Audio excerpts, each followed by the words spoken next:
Hey guys, welcome to On the Beat weekly podcast. On the Beat is all about giving young people a voice. We explore all the interesting topics that affect us in the world today. So come, listen, enjoy, and be inspired. On the beat, on the beat. Hey, hello, good day everyone. This is Brent Balfour, your host on the Beat podcast. I hope that you all have been listening to the episodes and even sharing it to your peeps, right? And I hope you are doing well in society right now. Today we have a special guest in the house, Desmond. What's up, bro? Hey, Brentos. How you keeping, man? Well, I'm good. Nice to be here, man. Nice to be here. Yeah, finally. Watch me. It's years now trying to get this man in. Yes. Nah. It's all good, man. I've been right here, man. Yeah, nice man. to finally reach and be part of this ongoing dynamic youth talk. Life is beautiful on the Beat podcast, man. Nice. Yeah. Thank you, sir. And it's a pleasure for you to be here. Can you tell the people your stage name as well and what you're about? So I'm known as Brother D, right? That's my stage name. I always decide to keep things on a one-on-one basis. I always like that connection. And one of the things I always keep in mind is that what you carry yourself by or who you identify your name as, you know, should always be not common but warm and welcoming, right? So most persons use their natural name, right? But I've decided not to go so much with a created name, but Brother D is, I'm your brother. I'm your brother. Yeah. So it's opening and it opens the eyes very easily for me when I go to minister. You know, that persons could say, Brother D. And just keep it as simple, as it could be. Yeah. No big definition behind it. What you see basically is what you're gonna get. But I'm really a cool chap. I would like to consider myself. I ain't gonna lie, Desmond, in the music industry, when I hear some people come up with some type of stage name, I was like, what I mean? Wait, what? Yeah. And it's like, it's trying to find out what was in their mindset. Yeah, their thought process when they came up with that name. Exactly. And most names come like anyhow, when I say anyhow, most names come sometimes by a cliche or something that someone did, or some people really take time and sit down and study what they want to represent. A lot of names have a lot of things behind it, but it's good to identify with that name.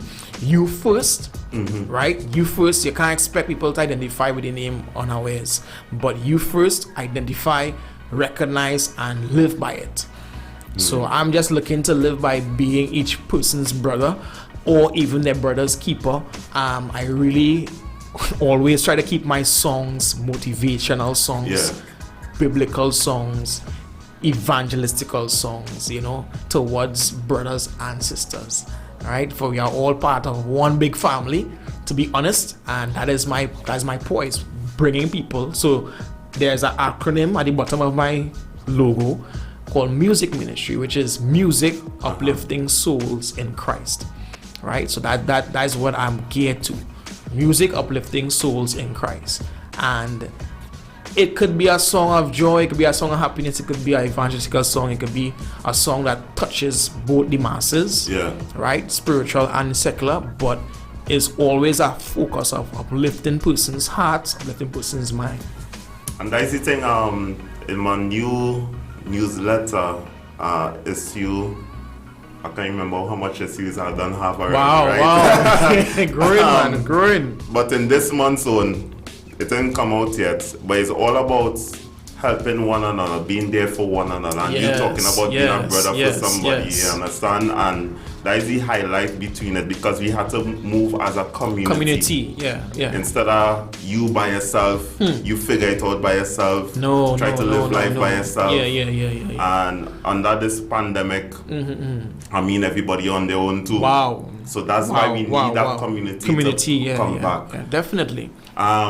So you talk about music and the types of music you have been doing and so on. Right. But what I want to get into is that the young people in today's society, they gravitate towards music. And Yes. how can one or a person gravitate to the right type of music? I mean, I ain't talking about the genres of music. Right. I'm talking about the actual lyrics, you understand? Right. And the message behind the scene. How can you gravitate towards the positive end of music rather than the negative end?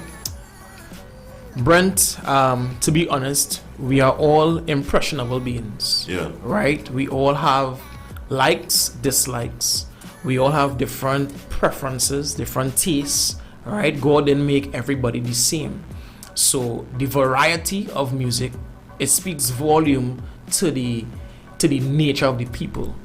Right? Because there was a reason why there is a spectrum within the rainbow. Right? And I always refer to this when I'm speaking about different types of genres. Right? There's blue, red, yellow, green. Yes, immediately you're thinking about race, but it's not about race here. It's about to signify that there is a particular taste, a color of taste, especially with regards to music, that is fluent and current all over the world. That persons will gravitate to that which either is trending, that which is bold, that which seeming to be, let me say, infectious, right? And if you begin to really kind of go down the rows of the popular music that's trending, you'll recognize they end up with those same particular colors: the green, the blue, the red, and the yellow. So let's call them out: the reggae, the soca, the hip hop, the, let me say, the R&B. Yeah. Those are the trending elements in the spectrum of music. There is nothing wrong with classical. There's also a medium that is involved with classical. But let's streamline what colors the youths look at. So true. You understand? Yeah. So then there is the dancehall. There is the new trend now is this like Trinidad music, right? And the youths now are looking at things that are impressionable to them. They're looking at things that are trending to them. So what also influences that trend sometimes is style. A particular style, a particular way that person dress, I like that vibes, you understand? Or their appearance. And those things influence the minds, or it lays an impression on the mind. And not only does the song, but the beat, right? Also is a medium of impressionable feel, how you feel about that track. And now we have seen where the infusion of soulful singing, or I would say narrative singing, where people come away from doing actual and actually so I talk about the righteous goodness, peace, and then the mercy, and the love, and the joy increase. So it's now become a narrative element. And I remember we was doing an experiment a while back in the studio with Showing, where I know you all know Marva, the journalist that passed away. She was a poet, and we took a few of her poems and dropped it on some reggae dancehall beats, and that thing turned up. If turn up was a word back then, it turned up, right? And we didn't realize that would have actually become a 20th century trend, right? You look at the likes of Kafi, those persons who actually inspiring in that nature of style, you understand? Because she has that kind of style of singing. And I'm taking it a little outside of the gospel aspect, because music is universal. Yeah. If you're gonna do music, you're gonna have to actually understand all the genres, respect them, get an idea where they're coming from. So let me just spin back a little bit. So a young person listening to I'll try not to call anybody's particular name, but style, right? But style of music, right? Dancehall, 20th century dancehall. They're actually going to be into it. They're going to be influenced by it. They're going to be under that same sort of mindset towards that style of music, because music has a way of sending messages subliminally, right? Trends also come across in music. Messages come across in music. Gestures. One could bring a gesture to someone to feel loose or to hold a gun or to bust a gun, and these guys they moved away from just singing murderer. They actually moved now to they actually saying it, how to do it, push back your marrow and all these things, and it went from a medium of what was just subliminal to more real. And the music now has impacted our generation, our young impressionable generation, to think that this is the way of life. Trending. This is what I need to do. Yeah. This is why I get up in the morning. You understand? And it's so interesting that these things becomes their devotion sometimes, Brent. Certain songs stick with people because of the message with it. And I've actually seen where people use music to send a message as well to a next person, or you yourself identify with that message, so you send a message to that person. So it is almost like contention in the music now. What is your argument? What is your beef? You understand? And those type of spirits, I would say, begin to influence young, impressionable, bright, good, you understand, motivated young people to really go another way. I remember when I was younger, I used to go to sleep with music playing. And I didn't realize the great impact that had on my life in terms of my thoughts and my impressions that I would have as an individual via listening to music while I sleep, right? So if you're going through a relationship and you hit a tabanka, you're listening to tabanka music. If you're going through a relationship and you meet somebody you really like, you're listening to love songs. Yeah. You see where I'm coming from? Because it actually speaking to the person's mood, sense, their sense and their mood. And Brent, yes, young people are being influenced by music.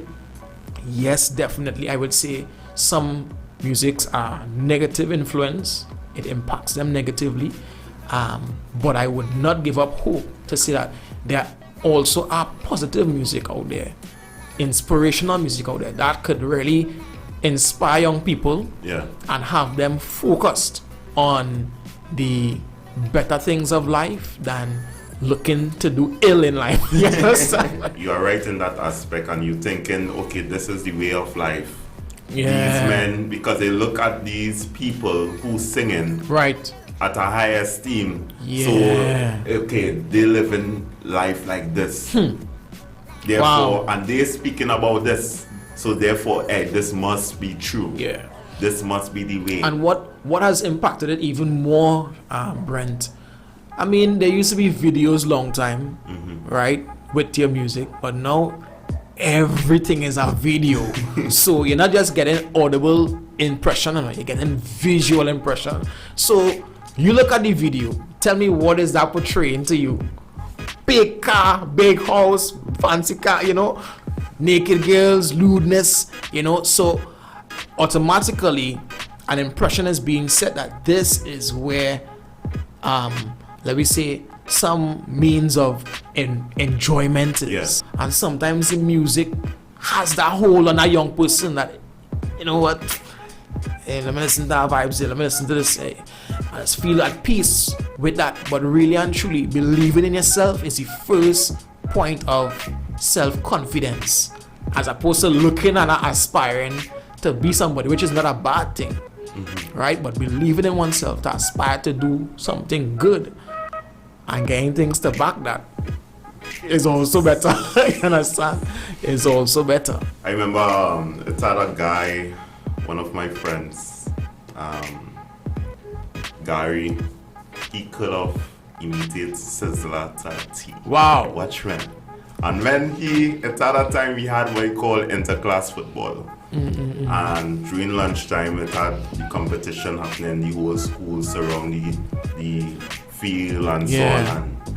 And this boy go take the mic. I mean now the people shall know that is Rastafari. What's right?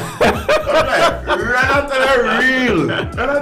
And the whole clip that's going on. Yeah.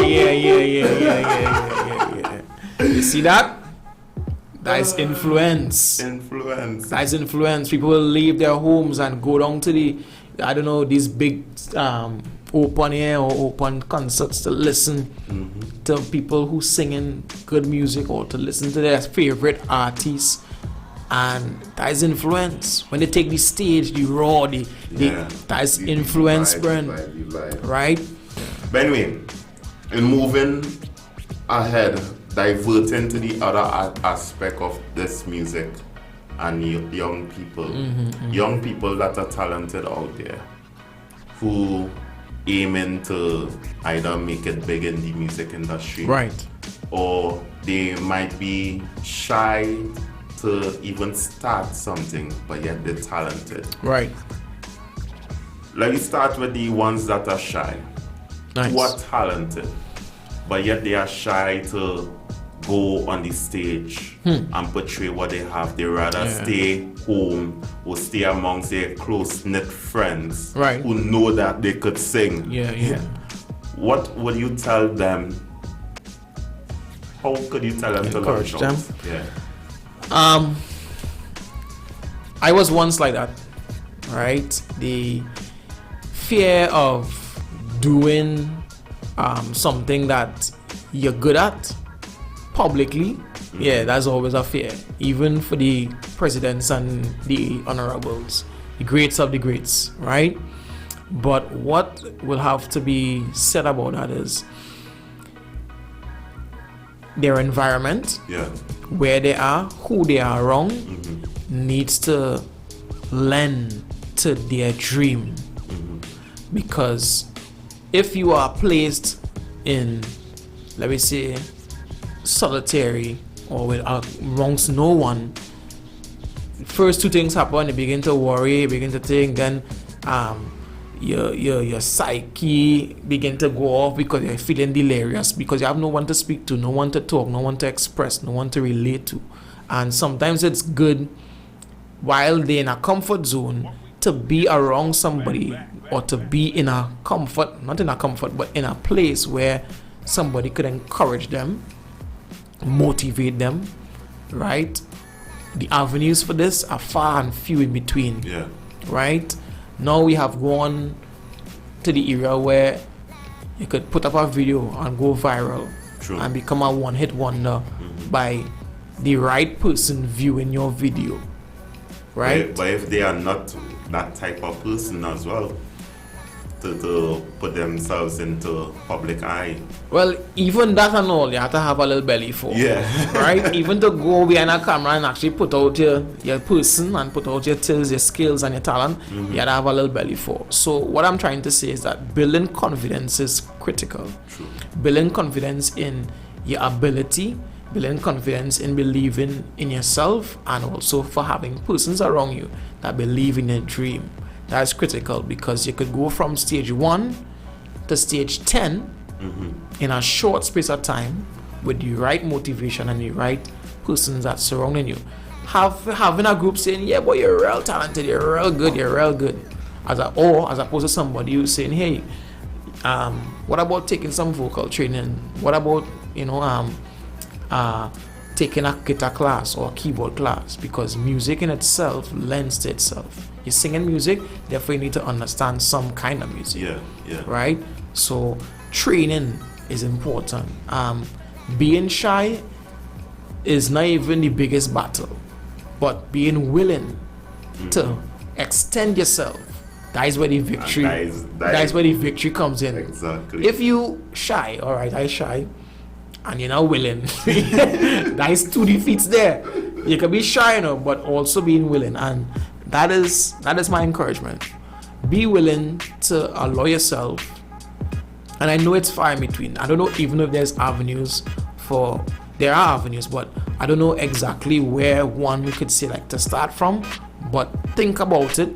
Some young people reach out to me often, in terms of listen to this song, I was doing this, and what they think, and I would motivate them with every piece of knowledge and every piece of understanding I have as best as possible, because I would like to see them go further. And that's one of the things I've always kind of kept close in terms of not just keeping what I know for me, but sharing it with others. That's how the world goes wrong. And if you saw in the past, I don't know if you recognize in the past, probably one or two. I wouldn't say probably about 6 months ago. You recognize online they had to share a lot of these master classes from these great actors, great musicians having master classes. Join me, my master class, this and that. Yes. One person out of that whole master class could be the next, you understand, hit wonder. Because why? They sit under people who have done it, who they're actually willing to hear. You might have to pay, but what better investment than is for you, Exactly. for your own investment. So you people do so much thing, invest in that, sponsor this one, invest in yourself. Surround yourself with persons who can motivate you, and be willing to, go a little further, take a little challenge. And how about those who willing to put out themselves out there? Right. But talk about there's not much avenue to it is express yourself as a young person, and this is why we developed On the Beat. Right. For a young person to be able to be heard, or for them to be able to perform, or we even extend ourselves to build that track, their first single for them. Right. Sponsor them that first single and so on.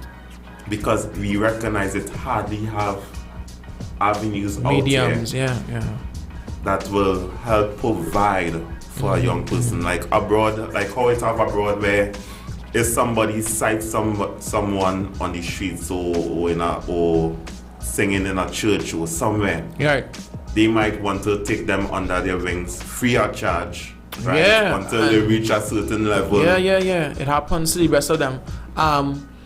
Here's what I will say. On the Beat is doing something good, right? It is not new, but it's pioneering still, right?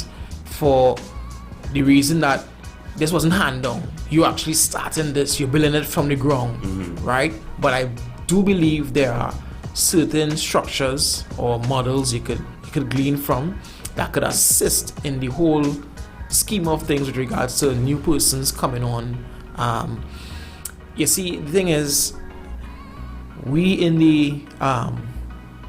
the Christian arena have made a lot of steps forward and sometimes a lot of steps backward. Right? Whereas in the worldly aspect, they always keep on making steps forward. If they had a talent show, they carry it to something else, and then they carry it to something else. If you recognize America, this one, and England, that one, and they keep on making these steps, and we need to recognize that holistically, or as a community, we really need to be building our generation to come, right? And not be holding on to what we have now and struggling to keep it, and who in like it, and but we need to be looking to build generation to come.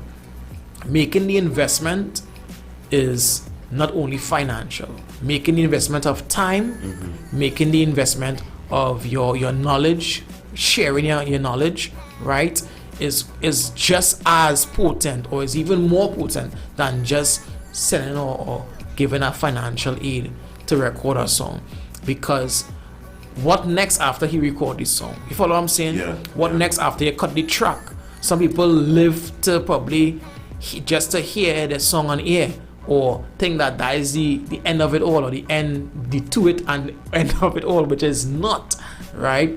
So you may desire to have young people come in, may desire to have people come and share their skill and ability, but really On the Beat needs to also put into place guidance. I remember a friend of mine sent me a track of a cousin, and the young man had a decent, okay production. The track was sung okay, and his message was about making money. And I'm not knocking, because sometimes where we start is not where we're going to finish. True. right? And that's always important to remember, Brandon. Yeah. We all didn't come in as greats. We came in at beginner stage, baby stage, bud stage, right? And I listened to the track, I listened to how he his progression in terms of his lyrical content and everything. And what I stopped him and I encouraged him. I didn't knock him, right? I encouraged him to think about something that would be memorable next time you're writing. Think about something that 15 years from now would be something that could inspire one of your grandchildren. So when I started to share with him how I write my music, I said I think from the perspective of not just writing, but the impact of the listener who will be hearing. I understand where you're coming from, because I wrote about it in my last newsletter, Change Is Gonna Come, by Sam Cooke. Right? Sam Cooke was known for entertaining. Right. And he was entertaining his crowd. Back then it was racism was real back then. Wow.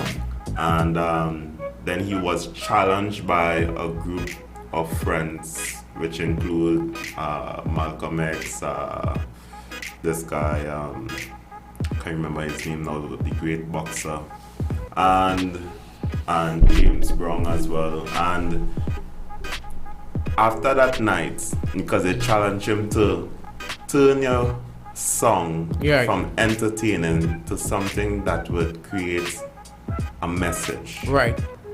And this guy, sometime later down in that same year, bounced a track on in our program, national televised program. And when he said a change is going to come, true, later down that year, within a year of releasing that song, he died. Wow. He died mysteriously, killed. And that song became an anthem for major protests around the world ever since. From the 60s even up to this day. Yes. Memorable for generations and generations to come. Because it meant something. What do we want? That's the question. What do you want, young person? I'm speaking to that individual now who may be studying. Well, I just want to be in the in crowd, or I just want to have things looking nice, or I just want to have people following me on real likes. Forget about the likes. Forget about the followers for now. What do you want for yourself to see as an individual meaningfully? What you want to see for yourself meaningfully? That's right. Right? I've given up all the fads, all the fames, and all the expression of actually, well, boy, I'm waiting to see when I given up. I really focusing on doing right now. Quality music that can touch one person. That's it. One. I love the power of one. If my friend, I love what this. If my daughter could get up in the morning and sing Ayado, right? That is what dropping soon, right? I am motivated. If one person could, all right, fine, you may not be looking for the likes. One person could say, hey, love this song, boy. But not from here. I mean, it could be from Africa. It could be from America, North America. I am encouraged. I am motivated. It's very sad to see that people leave their potential up to what somebody else see. I remember I was listening to this, if I could say it, to a popular guy on TV, Steve Harvey, right? And you're saying that let nobody opinion of you define your reality. And that stuck with me because we are all looking for persons' opinions to validate us. Right? I am resolved that I'm a believer, I'm a Christian, I'm resolved in that fact. There is no turning a shadow. I am not a perfect person. There is no shadow of turning with regards to that. And that is my resolve. I am a believer in Christ. What I am not entertaining is the less of, let me say, I don't dig deep, because in the fullness of it, are trying to really be honest, right? And we should always try to be honest and not be pretensive, right? So that's my resolve. What I'm looking for right now is for people to be real, true, and sincere, right? A young person, a lot of them are following what they see and what they see and portrayed out there, and sometimes they get caught up in the matrix. And music, the music industry, hold on to your hats if you really want to get into it, because it's not an easy road, right, to walk. And I've been walking in the music industry for a while, and I'll be honest with you, I'm still learning, and I'm happy about that. I ain't vexed now, or looking, well, it's me, and I know everybody. No, I'm still learning, Brent, and I'm happy about that. Well, Desmond, I'm glad that you are happy about that. And I'm happy that you came here today. Yeah. To share your... It's a pleasure, man. To share your knowledge. Yeah, so it was a pleasure. What you say, go in and drop one line of what is to come? Yeah. One line. I adore you, Lord. Lord, I adore you. No one before you. You and you alone. Lord, I adore you. On the beat for you. You and you alone. Boop, boop, we out that. Thank you for listening to On The Beat Podcast. Feel free to share, follow, and subscribe on YouTube, Spotify, Facebook, and Instagram. Stay blessed, everyone.